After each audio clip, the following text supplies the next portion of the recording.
Welcome to the fourth season of the Give, Receive, Improve podcast with Lisa Lam and Sawana Ali. In this podcast, or in this particular episode, we will be talking about how an authentic leader or authentic leadership is able to inspire people to give it their all. So essentially, we want to be able to answer two key questions. And that is number one, what is authentic leadership? Number two, how does authentic leadership inspire people around them? So let's get going. What is authentic leadership? Or what does it even look like? I think there are basically three key areas or three key things that we can look for. One is being consistent. So an authentic leader is usually one that is consistent in terms of what he or she says and what he or she will do. Therefore, the behavior is very consistent, and in some ways, it becomes very predictable. So some of the things that we can see from a predictability perspective is in terms of decision making. Take an example of a leader that you've worked with that is very consistent and predictable. You will be able to kind of feel, in a way, secure knowing that he or she will make decisions in a certain way because they have been very consistent in how they have been performing. Take, for example, if you have worked for a manager who is very unpredictable or very inconsistent, you would be pretty much unsure of how he or she would react or respond to a particular situation. And therefore, you're always on guard or you're always kind of fearful because you just don't know what's going to happen. Take another example where you have a leader that is very consistent, a leader that you know that in this situation, he or she will respond in a certain way. And you kind of know, okay, if I have made a mistake, as an example, if I acknowledge that mistake, you know that that leader will respond in a certain way. And that, to a certain extent, gives you a sense of stability and security. In Simon Sinek, in his book, Leaders Eat Last, one of the things he talks about is how a tribe or a group of people feels safe when he or she experiences a leader that is very secure and consistent. And in many ways, that is true for all of us. We want to be able to work in an organization or in a team that you know the leader is consistent in terms of the words and actions. The second part of it is around courage. You cannot be authentic if you do not demonstrate courage. And courage is something that, like we've talked about in previous episodes, it's not about just saying, I am courageous, but it's actually demonstrating that you are courageous by the things that you do, the things that you consistently stand up for, and the people that you back. And that is important, especially as a manager when you have a team that you need to be responsible for. And I think the third element of how authenticity shows up is in terms of having core values that are surrounded in the essence of integrity and honesty. The truth is, we all aspire to be walking in integrity and to be as honest as possible. And I think sometimes we kind of put that virtue pretty high up in terms of honesty. But I think what we actually am looking for is integrity, because what integrity demonstrates is honesty in action. Now, I could say, for example, I am very honest. I could say that. But if I do not walk it out, it doesn't necessarily mean that I am honest, as an example. Now, you can see this great example held out in terms of politicians, as an example. They could say a whole lot of amazing things, but does it actually show up in what they actually do and implement when the time comes? So integrity is really about honesty in action. And for an authentic leader, I believe you need to have all these three core elements, which is around being consistent, demonstrating courage, and having core values that's centered around integrity. So what do you think about that, Sal? Thank you so much, Lisa, for sharing. That was really a great explanation of authenticity, and I like the way you describe it. I think you're spot on. The three key attributes: consistent, courage, and the values around integrity. one key question that I have right now is really, is there any way of measuring authenticity?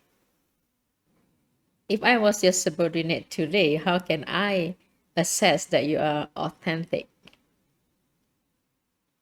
Is there any easy way of doing that rather than taking my time and observing every so often on the times that you basically demonstrate consistency, courage, and the value of integrity? And thinking out loud, I remember many, many years ago, one of my key mentors, I think she made that process easier for me because she gave me some kind of baseline or some kind of point of reference for me to assess whether or not she is authentic, whether or not she is consistent, whether or not she is courageous, whether or not she carries the value of integrity by just basically sharing her work style. So when I first met her, she said it's very important that we work very well together. So let's understand each other better. And the best way to do that is really I will be very open about my work style. And that's what she said. So that it's easy for you to work with me. And there are only three key factors that I need to remember then. Number one is her work style is around open door policy, because she said that she wanted everybody to be very clear about what's needed to be done. So if ever there is any concern, fear, or doubt, just knock on her door anytime and talk to her about it. Do not delay, do not keep it too long, because otherwise it can really be a major problem before you know it. So that's number one. The second factor about her work style is really about continuous improvement. She's a firm believer of continuous improvement, and the way to improve ourselves was really through a feedback process. So she believed that a feedback process should be a two-way interactive, giving and receiving feedback, regardless whether or not it's from her to her subordinate or from her subordinate to her as the manager. So she made it really open, and she said that all of us, her subordinates, should be free, shouldn't fear about informing her on specific behavior that we felt that she needed to change. So that was really a surprise to many of us, but we welcomed that and we slowly tried doing it. At first, it was kind of funny and awkward, but after a while, we got used to it. And she made that process really easy too, because she meant what she said. We could really give her feedback and she took action on it. So that was something that's made it very really easy for us. And gradually, we started trusting her and believing in her as well as her purpose.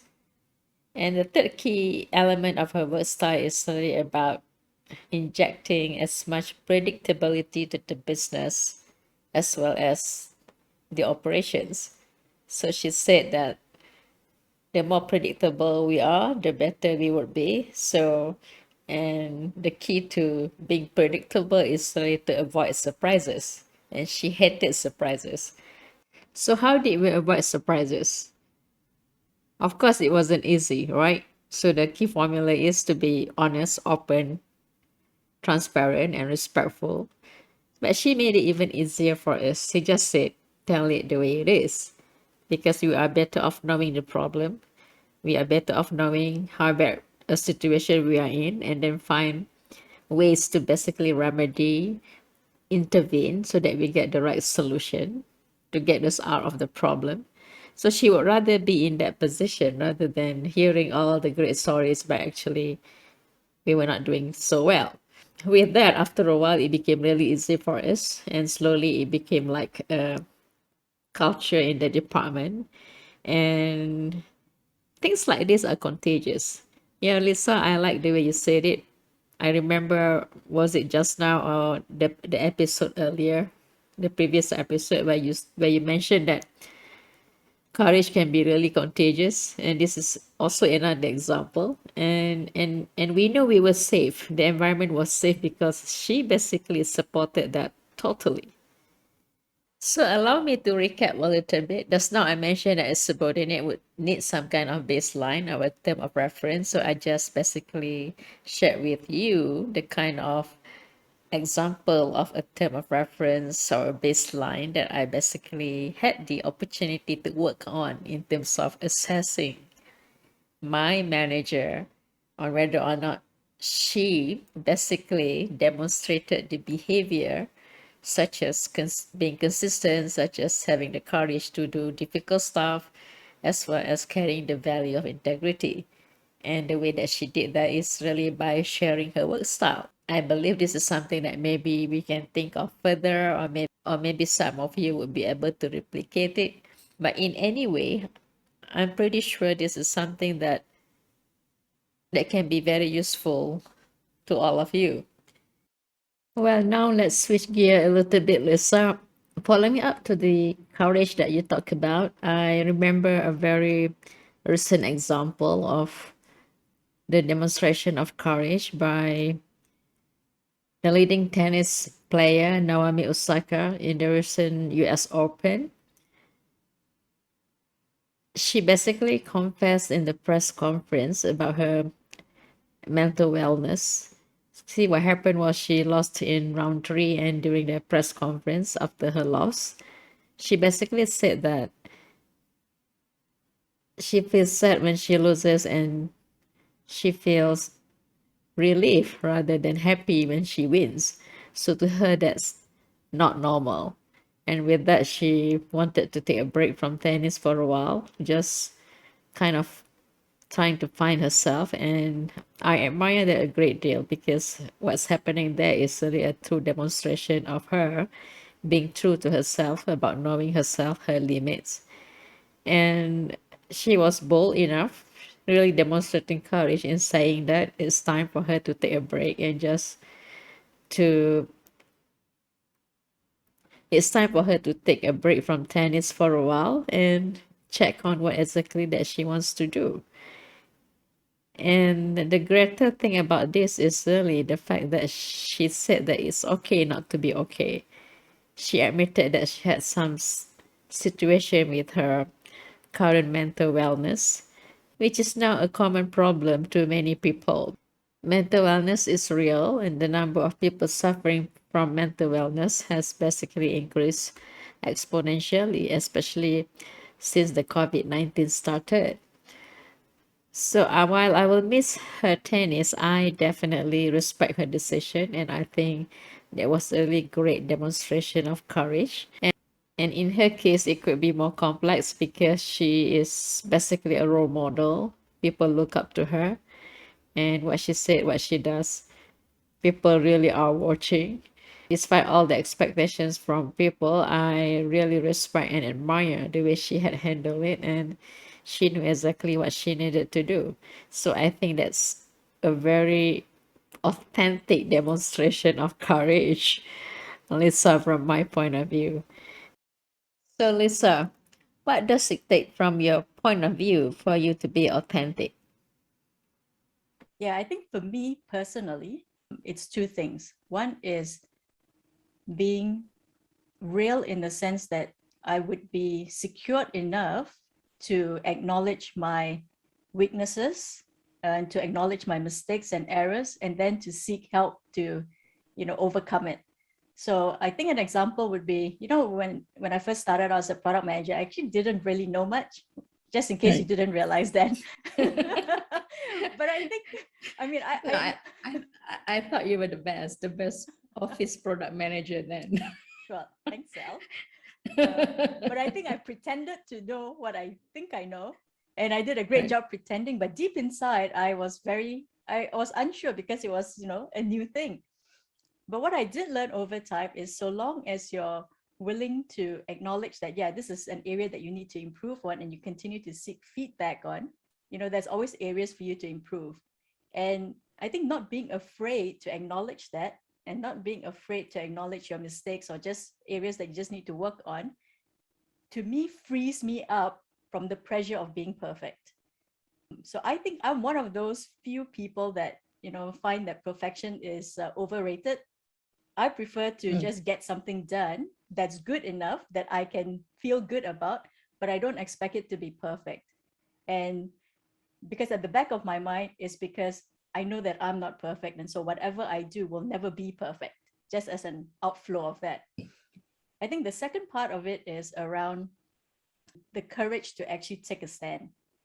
Because there are moments and there are times in your career that you have to make a stand, that you have to say, okay, I'm not going to do this because, it goes against my core values, or it is wrong, or it is not compliant, or for whatever reason you want to give, but you have to make that stand.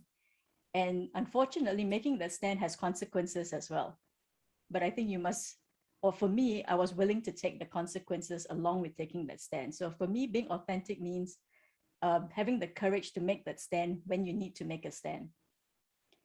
And, like what you've just said in terms of Osaka's example, during the Olympics, I think we see a lot of athletes demonstrating that. One of them is the gymnast Simone Biles. How she, basically being the world champion and just an amazing gymnast, took the same stand, which is, because of my current mental health situation, she basically withdrew from competing in basically most of the activities, right? Most of the events, except for the first and the last event. So that, I think, to me demonstrates, just how courage comes into play. But in that whole process, just like Osaka situation, I think it inspired a whole group of people to basically say, yeah, that is the right thing to do, or that is something that is acceptable, even though we think that athletes should just push through and just, and not complain, or not acknowledge their weaknesses, right? Because they're athletes. But I think it applies for all of us. We need to be able to be courageous enough to make a stand when we need to make a stand. And to me, that's how authenticity or authentic leader looks like. So what about you, Sel? How do you think authenticity inspires others? Well, Lisa, that's really a great question. So, how does authenticity inspire others? In many ways, actually. Taking back the example that I gave earlier on my manager who used to share her work style to make it clear for everybody in the team on how best to work with her, that was really a great example of how authenticity has inspired everyone in the department. The thing is, when you have clarity on how to work with your boss, that frees up a lot of subjective ideas or guessing games. Typically, in our mind, we would ask these questions like how best to work with her. Would she be mad if we say this?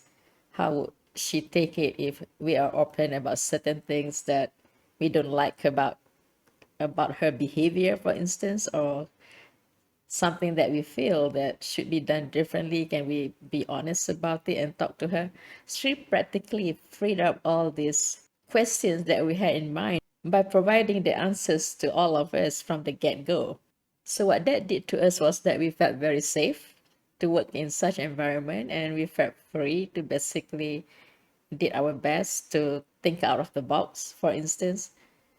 So the natural outcome of that was really she basically had a very motivated team who would just rose to the occasion to support each other, to go the extra mile, did the extra things to make sure that we deliver on our commitments. So it was really a very healthy environment to work in. So that's the outcome that I really cherish then. Evidently, the three keywords that basically describe that best from my point of view are trust, clarity, and predictability. We trust her, she trusts us, and we establish that from the get-go on how to trust each other. And number two is clarity on how to work together. In fact, it was amazing that we practically had an unspoken guidelines on how to anticipate and be proactive in certain situations simply because of her explanation on how best to work with her. So that's clarity at the highest level from my point of view. And the third thing is really predictability. So once you have these things become a lot more predictable. See, the thing is when you achieve such predictability in your business operations, It's amazing that things will go smoothly because you practically have less situation of firefighting. That's what predictability is all about. So, well, Lisa, I think the best way to summarize what I've shared with you just now is really when a leader is authentic, the team will essentially go the extra mile to do whatever they can to make sure that they deliver on their commitment.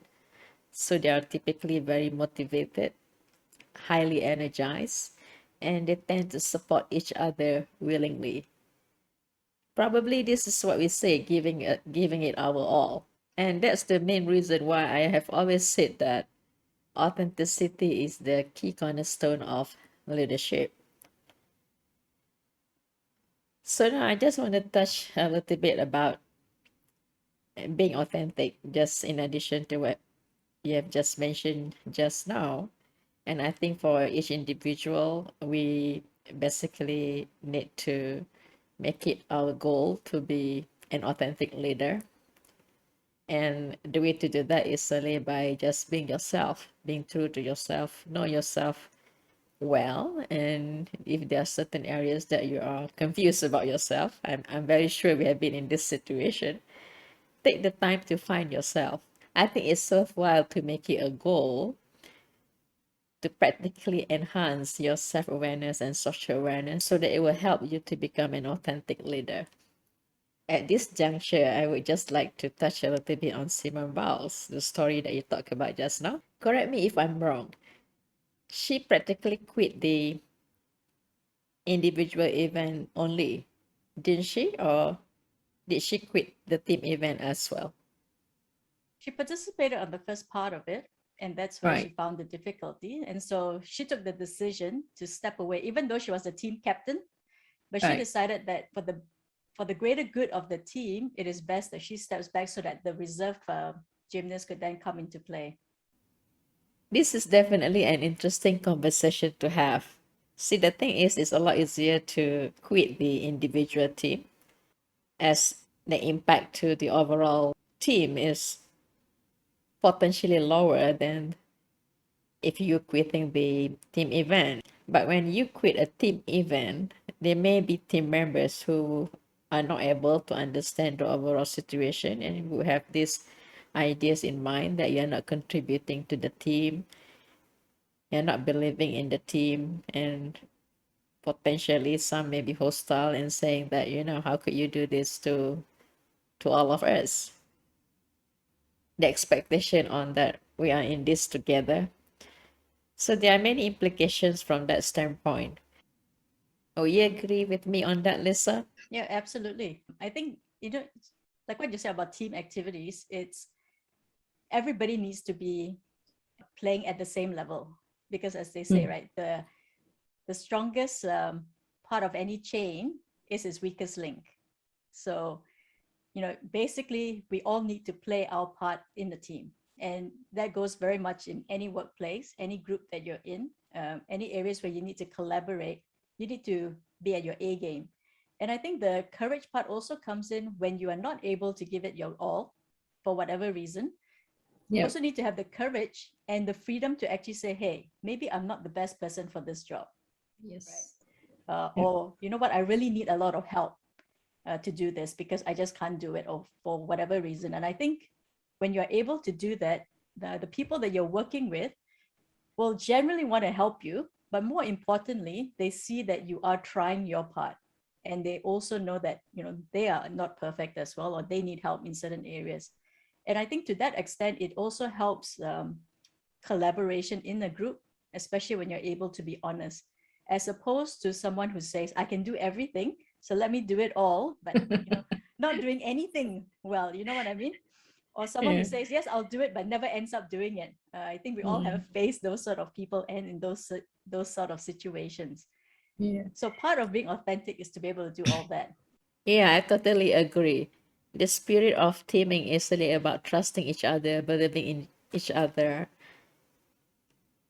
And the key skill that we need to have is really empathy because in Simone Biles' situation, for instance, I would expect her team members to take the extra mile as well to understand her situation. And the upside is really would give an opportunity for another talented person to take over and perform. So that's not a lost opportunity in that respect. And typically teams, they do have their strategy on how to win. And another value of teaming is really when you're around your team members and with the moral support and the kind of encouragement that you get from your fellow team members, typically you would rise to the occasion when you need to. So I totally agree with you from that perspective. Any other thoughts, Lisa? Yeah, I was just going to just say that in terms of how it therefore inspires the people around you is the fact that when they see it, you're able to basically get the same amount of energy and courage to do it as well. Because if you see someone who's authentic, your natural reaction would be to say, hey, maybe it feels safe enough for me to also be authentic. And if everyone does the same thing, authenticity becomes a core value of the company's culture or of your team. Because if you're able to be in a safe environment, you will definitely be able to be more vulnerable and to be more yourself. One of the things that I've encountered, I think it was when we were both in Microsoft in Malaysia, and we had the great financial crisis, and then we had this great event that somehow saved us from a budgetary perspective. But the behind the scenes of that is essentially three people having coffee and coming up with the idea. Yeah. And the three of us were just, bantering over it, thinking, what can we do to save the company from great budget disaster? And it was just out of that. But the more important aspect is everybody felt the benefit of it, the euphoria of it, the amazement of it. And I think as a result of that, there was a greater sense of collaboration, especially at that time, between the product marketing team and the channels team. And that was quite amazing because I'm sure there were a lot of conflicts between marketing and sales and partners. But I think at that moment, it basically got everyone together. Correct me if I'm wrong. Yeah, Lisa, absolutely. I remember that very well. It's amazing what coffee did to all of you, yeah? Practically saved my life too. Anyway, actually, the key learning of that incident is really this. Number one, first and foremost, we need to really recognize the situation that we are in at any one point in time. For instance, in this scenario that you talk about, it was really to save ourselves from the budget disaster. And once we recognize the situation that we are in and we are on the same page, then second is we will work together fully, mind, heart, and soul being put together collectively to basically find the solution so that we can get out of that challenging situation that we are in. So that's typically how it works. The third thing is really when you work together and sincerely and honestly try to find the right solution, typically that will come. You just got to keep on doing it. So Lisa, in a nutshell, fast forward 24 years later, here we are talking about this magical incident. And I'm so glad that we were part of those very interesting time. You definitely had contributed a great deal during that time, yeah. Um, Right. and a Yeah. line that I always remember is this phrase where it basically says, people follow a leader who is always real and not one who is always right. Yeah. So we generally gravitate to someone who is actually authentic, Yeah. because the reality is we don't want some know-it-all person, right? We want Yes. someone that we can relate to, and like what you talked about in terms of high self-awareness and empathy and humility, like what we covered in the previous episodes. Right. So what do you think we need to do to demonstrate or to be an authentic leader? Well, Lisa, that's really a great question. So, what do we need to do to demonstrate or to be an authentic leader? I do believe that it starts with the end in mind. And from my point of view, the end mind is really about creating a lasting impact to the community or society that we live in, or whoever that we engage with. So, how do we do that? I presume that everyone has his or her own approach, but from my point of view, it's very important for us just to be ourselves. Just be yourself, get to know yourself very, very well, and make sure that you have a high degree of self awareness and social awareness. Keep on sharpening those skills and use feedback as a great tool to basically find out on the area of improvement that you need to do. And the other important thing is really communication, where you really need to articulate your vision, the direction that you're going, and the kind of moral compass that you're going to be leading your team members, for instance. This is very important, just like the example that I mentioned earlier on my mentor sharing her work style that has basically made the process of trusting her very easy for all of us to do. And that basically has won our trust in a speedy manner, and it's very easy for everybody to work together.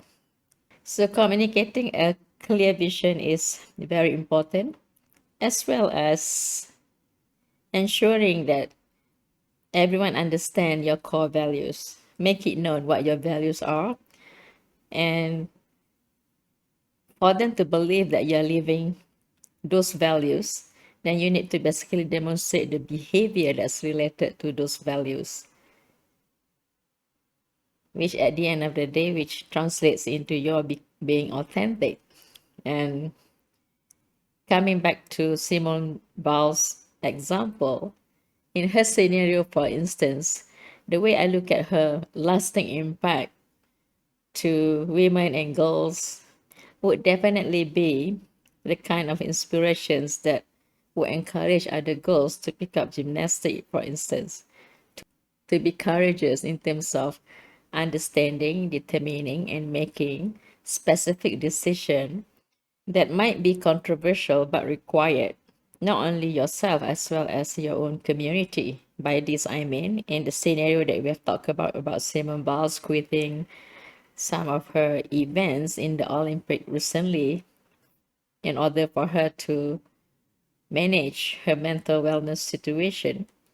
So the lasting impact that we could potentially see is maybe in the future there will be some key policy decisions that's being taken by specific athletic associations or related organizations which will benefit many other athletes in the world.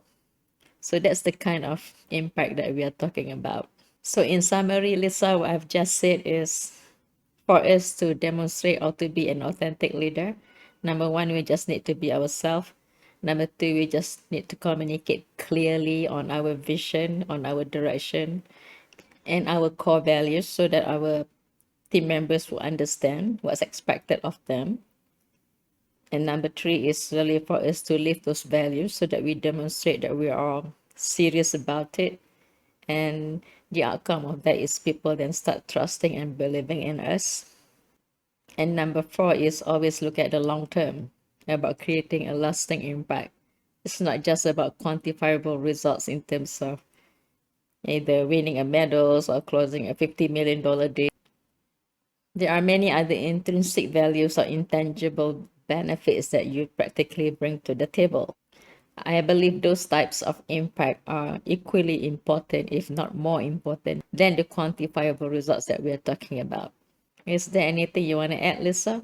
No, I think you brought up an amazing point, which is the journey or the road to the outcome is just as important, if not more important, than the actual results itself.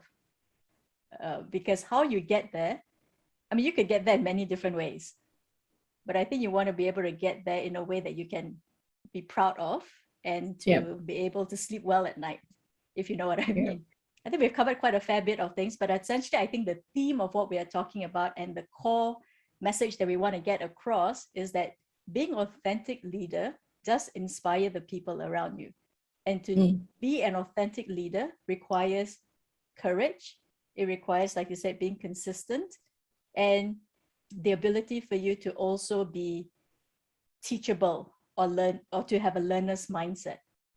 Because as part of acknowledging that you need help, you're basically saying that I am a learner, right? I am teachable. I want to learn more. I want to improve. And I think we can never run away from having people around us that it's not just to be able to support us, but to also give us feedback. Because we can't be authentic if we are not receiving feedback. And I know we talk a lot about feedback, and we've done that in our first season of our Give, Receive, Improve podcast, because feedback is fundamentally something that we all need. Whether you are, starting out in your career, or you are a manager or a director or CEO, I'm sure feedback is just second nature to you by that point, because you do need it to improve. And I think the last thing that I'll do to summarize what we have talked about is, at the end of the day, is just be yourself. And that be yourself has to be centered around, like what you've mentioned earlier, some core values. If you have those core values in place, whether it's honesty, integrity, courage, those are the things that will actually drive your actions, drive your behavior, drive the way you think, and drive the way you make decisions. So grounded in your core values, you walk out with courage and integrity, and therefore you become consistent and predictable. And I think in all of that, it basically takes the pressure off the perfection mentality that we have in our culture today. So I hope and I encourage everyone to just be authentic, just be yourself. Don't feel the need to try and be someone else, because that's never going to be successful. And so just go out there and just show the beauty that you have within you, and you'll be amazed, I think, with what you can discover. Is there anything else you want to add before we close? Well, Lisa, I don't have much more to say. You pretty much sum up everything already. And I totally agree with you. Authenticity is the cornerstone of leadership. And by being authentic, a leader does inspire his or her followers to give their all. So as always, please subscribe, like, share, and follow the podcast. And we will see you in our next edition or our next episode. Take care.